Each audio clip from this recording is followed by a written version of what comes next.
एक कहावत है इंग्लिश में, power corrupts, absolute power corrupts absolutely. मतलब हाथ में पावर आने से आपकी नीयत खराब होती है, यह स्वाभाविक है। निरंकुश पावर हो, जिसका कोई रोक टोक नहीं हो, जिसमें कोई जवाबदेही नहीं हो, जवाबदेही आंसरेबिलिटी न हो, कोई पूछने वाला न हो, तो करप्शन होना, भ्रष्टाचार होना निश्चित है। Absolute power corrupts absolutely. निरंकुश पावर पूरी तरह से करप्ट कर देता है, भ्रष्ट कर देता है। यही कहावत रीडेवलपमेंट के लिए सच होता है। क्यों?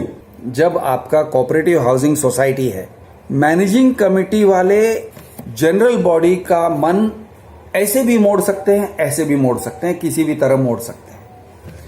ज्यादातर जनरल बॉडी में जो लोग बैठते हैं वो गाय की तरह हैं, सर हिलाते हैं। अगर जिस तरफ हवा बह रही है उसी तरफ अपने आप को मोड़ लेंगे। गाय को जिस तरह से आप डोर खींच के लेके जाते हो वो चला जाता है, उस तरह से ये लोग बिहेव करते हैं। जनरल बॉडी अपना खुद का मन यूज नहीं करते, जनरली दिमाग का इस्तेमाल नहीं करते हैं। और उनका एक फेवरेट सेइंग है, जो सबका होगा वो हमारा होगा। चेयरमैन, सेक्रेटरी वगैरह, उनके भी तो घर यहीं पे है। वो अगर बेईमानी करेंगे या वो बिल्डर को कंट्रोल नहीं करेंगे तो उनका भी तो नुकसान होगा। ये सोच की वजह से वो लोग आराम से बैठ जाते हैं कि हमको कुछ करने की जरूरत नहीं है, कुछ सोचने की जरूरत नहीं है, दिमाग लगाने की जरूरत नहीं है। तो किस चीज पे दिमाग नहीं लगाते हैं? पहली बात, कौन से बिल्डर को एंट्री देना है या नहीं देना है, कौन से बिल्डर को रोकना है और बाहर निकालना है, दरवाजे से बाहर निकालना है, इस बात पर कोई सोचता नहीं है। आपको सोचना चाहिए। ये बिल्डर जो आ रहा है, मेहमान बन के आ रहा है, लेकिन यजमान बन के रहने वाला है। हमारा बिल्डिंग का ओनर बन के रहने वाला है। आप उसको मेहमान मत समझिए। आएगा सर झुका के जाएगा तो आपको हाथ जोड़ना पड़ेगा, घुटने टेकना पड़ेगा कि मेरे बाप तू जा यहां से। ये हालत बना के जाएगा वो जब आता है। तो क्या आपका ड्यूटी नहीं है एज जनरल बॉडी ये पूछना कि ये बिल्डर के फाइनेंशियल स्ट्रेंथ क्या है, इसके पास पैसे कितने हैं, ओन मनी, एसेट्स कितने हैं उसके अकाउंट बैलेंस में, या अगर वो इंडिविजुअल बिल्डर है तो उसका खुद का अकाउंट, अगर वो कंपनी है तो उस कंपनी के अकाउंट्स में, अगर वो ग्रुप है, ग्रुप ऑफ कंपनीज है या पार्टनर्स हैं तो उनके पार्टनरशिप और उनकी इंडिविजुअल स्ट्रेंथ क्या है, कितना है, क्या उनका बुक स्ट्रेंथ क्या है। उनके 3 साल के बैलेंस शीट को देखोगे तो उनका एसेट साइड पे कितना मिलेगा पैसा, नेट एसेट वैल्यू। क्या वो 2 करोड़, 3 करोड़, 5 करोड़, 10 करोड़ के मालिक हैं?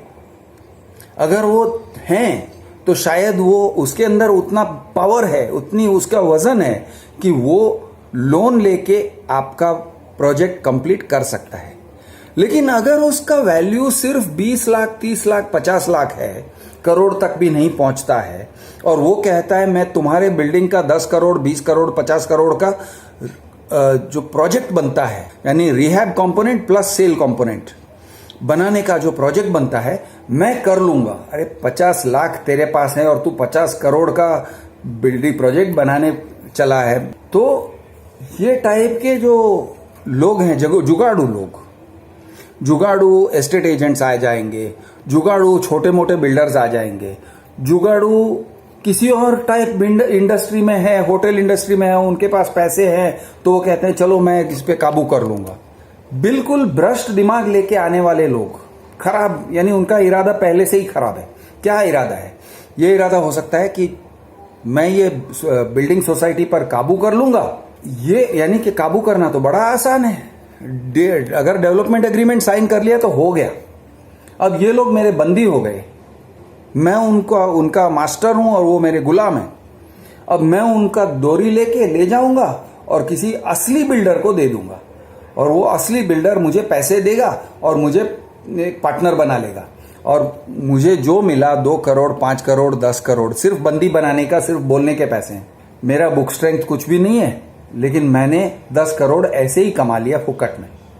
ये टाइप के लोग मिलते हैं आपको। जो आपको बेसिकली ढोर समझते हैं, कैटल समझते हैं। ह्यूमन ट्रैफिकिंग में औरतों को जैसे बेचा जाता है ना, नेपाल से या बांग्लादेश से लाके औरतों को बेचा जाता है, उस तरह से आप लोगों को बेचा जाएगा। गले में डोरी बांध के लेके जाएंगे और डोरी का नाम है डेवलपमेंट एग्रीमेंट। और आपका जो मैनेजिंग कमेटी है वो इसमें बिल्कुल चुप, कुछ नहीं बोलेगा कि आपको हैंडओवर करके दे देते हैं, चलो भाई हमने साइन कर दिया, ये लो डीए। अज्ञान यानी वो इग्नोरेंस में कर रहे हैं या फिर भ्रष्टाचार की वजह से कर रहे हैं पता नहीं, लेकिन वो कर लेते हैं।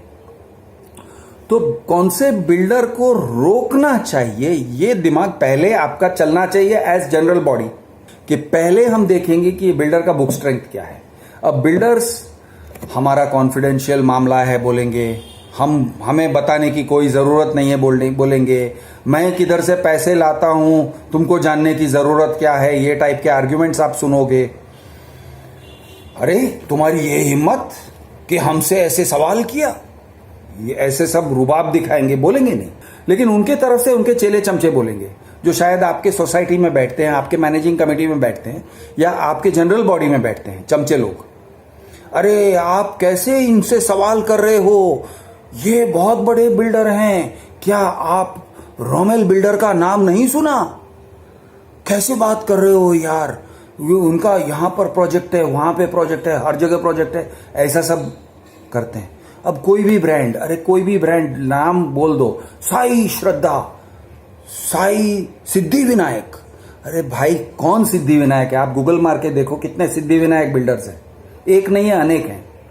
रिद्धि सिद्धि अनेक है, सिद्धि विनायक, साई श्रद्धा, साई बाबा, साई फलाना ढिमकाना, बहुत हैं ऐसे टाइप के नाम के बिल्डर्स।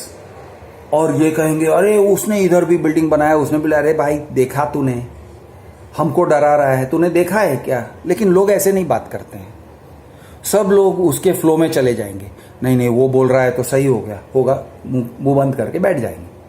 और ये टाइप के बुलीज हर एक जनरल बॉडी मीटिंग में, कभी कभी मैनेजिंग कमेटी के साइड पे बैठे होंगे, कभी कभी ये चेले चमचे अपने साइड, ये साइड पे बैठे होंगे।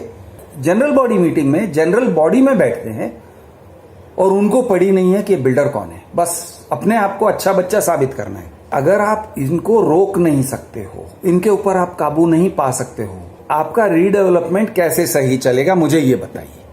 तो ये था बिल्डर को जगह पे रोकने का। अब बिल्डर आ गया अंदर, चलो समझ के चलते हैं, उसने अपना बुक्स प्रोड्यूस किया, 10 करोड़ का बुक, जो उसका बुक स्ट्रेंथ है 20 करोड़ का है, उसका टर्नओवर अच्छा है, उसने 3 साल के अपने टैक्स रिटर्न सब दे दिए, सब में सब ठीक ठीक दिख रहा है, उसका एक्सपीरियंस है।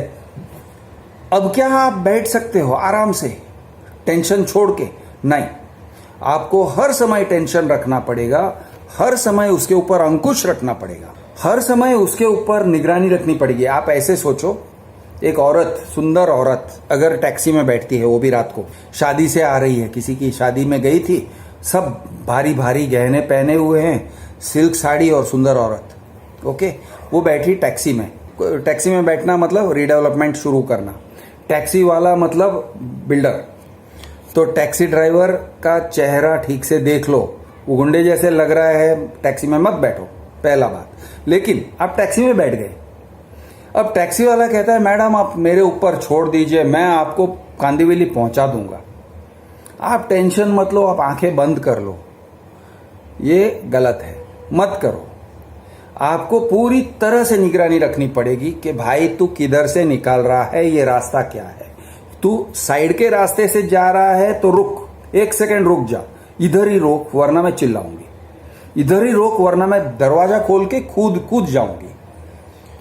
वो टाइप का अलर्टनेस आपको रखना चाहिए थ्रू आउट, जब तक आपका फ्लैट नहीं मिलता है। बिल्डर कहता है डोंट वरी, टेंशन मत लो, मैं सबको ऑल्टरनेटिव अकोमोडेशन रेंट दे दूंगा, लेकिन बाद में नहीं चलेगा। आप अभी दो, इसी वक्त पोस्ट डेटेड चेक्स दो। और थोड़ा भी, एक भी बार आपने पोस्ट डेटेड चेक बाउंस किया, एक भी बार, तो खतरे की घंटी।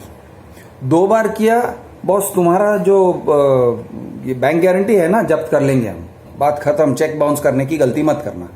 ये टाइप के टर्म्स एंड कंडीशंस आपके पास होने चाहिए। लेकिन पब्लिक क्या करती है, वो पीएमसी के कहने में और बिल्डर के कहने में और मैनेजिंग कमेटी के कहने में आ जाती है। जो डीए होता है, डेवलपमेंट एग्रीमेंट, उसके अंदर क्या क्या टर्म्स होते हैं, सोसाइटी वालों को कैसे कंट्रोल करना है, सोसाइटी वाले पे कैसे फाइन डालने हैं, सोसाइटी वाले को कैसे चुप करना है, ये टाइप के टर्म्स एंड कंडीशंस। सोसाइटी वाले ने अगर कोई अड़चन पैदा किया तो 1-1 लाख रुपया 1-1 दिन का फाइन, ये टाइप के टर्म्स एंड कंडीशंस डाल देते हैं सोसाइटी वाले डालते हैं, मैनेजिंग कमेटी वाले डालते हैं, जनरल बॉडी में सब लोग, एक ने किसी ने प्रपोज किया, किसी ने सेकंड किया, हो गया। चमचागिरी नंबर 1, यानी बिल्डर पे कोई अंकुश नहीं, पीएमसी पे कोई रोक टोक नहीं, मैनेजिंग कमेटी को कंट्रोल करने वाला कोई नहीं, बेलगाम घोड़े, बेलगाम हाथी बिल्डर, बेलगाम ऊंट आपका पीएमसी, तीनों बेलगाम चले। अब आप लोग अगर उनके ऊपर कंट्रोल नहीं कर सकते हो तो भाई आपका रीडेवलपमेंट बनेगा कैसे? तो लोग क्या कहते हैं, भगवान पे भरोसा करो, पॉजिटिव सोचो, छोड़ दो। अगर दोस्तों ये टाइप का काम करोगे ना तो फिर आप खतरे में हमेशा रहते हो। और अगर आप सही नसीब से आप सही पहुंचे तो ऐसे नसीब से होता है कई बार कि टैक्सी में जो औरत आ रही थी, गहने पहने हुए थे और कपड़े भी छोटे छोटे थे और सुंदर सुंदर औरत थी, वो भी सही डेस्टिनेशन पे पहुंच जाती है कभी कभी। कुछ उसके साथ रेप शेप नहीं होता है, लेकिन उसका नसीब अच्छा था। वो सो जाती है, वो शराब पी के भी आए तो सही जगह पे पहुंचती है, ये होता है। लेकिन क्या आप उन्हें एडवाइस करोगे कि ऐसा काम करो? नहीं करोगे ना। आप कहोगे सावधान रहो, हर मोड़ पे सावधान रहो, घर पहुंचने तक चौकन्ना रहो। सेम एडवाइस मैं देता हूं रीडेवलपमेंट के लोगों को। अगर आप रीडेवलपमेंट कर रहे हो तो वो बहुत ही एक हाई रिस्क प्रोपोजिशन है।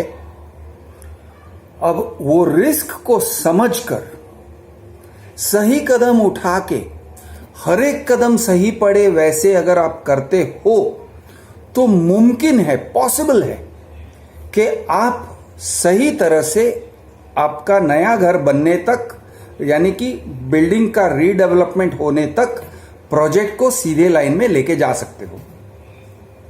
और ऐसा कुछ अगर नहीं हुआ तो कुछ भी हो सकता है। कभी कभी भगवान की मेहरबानी रही और आपकी बिल्डर की मेहरबानी रही और सब कुछ सही चला और बिल्डर की मंशा, इंटेंशन अगर सही है तो आपका रीडेवलपमेंट होगा। लेकिन कई बार ऐसे देखा जाता है कि या तो बिल्डर का जो इरादा है वो सही नहीं है, कहीं ना कहीं वो अपने इरादे से डगमगा जाता है, कहीं पैसों की लालच में आ जाता है, कहीं ज़्यादा ऊंचाई तक बिल्डिंग करने का, यानी 2-4-6-8 माले का रीडेवलपमेंट एक्स्ट्रा करने का, एफएसआई को यूज करने का उसका इरादा हो जाता है बीच रास्ते में जाके, या फिर कहीं उसका इरादा ऐसे हो जाता है कि मैं एक फ्लैट को 2-2, 3-3 लोगों को बेच के निकल जाऊं। कहीं उसका ऐसा इरादा हो जाता है कि मैं प्रोजेक्ट फाइनेंस ले लूं, लोगों से बुकिंग अमाउंट वगैरह ले लूं, आधा अधूरा बिल्डिंग बनाऊं, लोन डिसबर्सल्स करा लूं, होम लोन वगैरह सब फाइन, यानी project loan, home loan, booking amount, जो भी ठसा ठस करके पैसे भरूं, किसी तरह से अपने अकाउंट में ले लूं, फिर किसी तरह से उसको डाइवर्ट कर दूं, मेरा लाइफ तो एकदम सेट है। इस तरह का उसका इरादा खराब होने का चांस रहता है। बहुत बड़े बड़े अमाउंट्स जब किसी के पास आ जाते हैं ना, तो उसका इरादा, उसकी नीयत का डगमगा जाना संभव ही नहीं, बहुत ही पॉसिबल है, बहुत ही लाइकली है, प्रोबेबल है, होने के चांसेस बहुत ज़्यादा है। कि मान के चलो कि आज किसी वजह से आपके अकाउंट में 400 करोड़ रुपए आ गए, और लेकिन ये 400 करोड़ किसी के अमानत हैं, कुछ करके देना है, उनके लिए बिल्डिंग बना के देना है। आप कहोगे यार 400 करोड़ मेरे पास आज हैं, हो सकता है कि मैं सब खर्च करूं, ये करूं, वो करूं, सही तरह से बिल्डिंग बनाऊं, अगर सब कुछ सही चला तो मेरे पास शायद 20, 30, 40 करोड़ बचेंगे जो अपने लिए रहेंगे। लेकिन आज के दिन मेरे पास 400 करोड़ हैं जो किसी की अमानत है।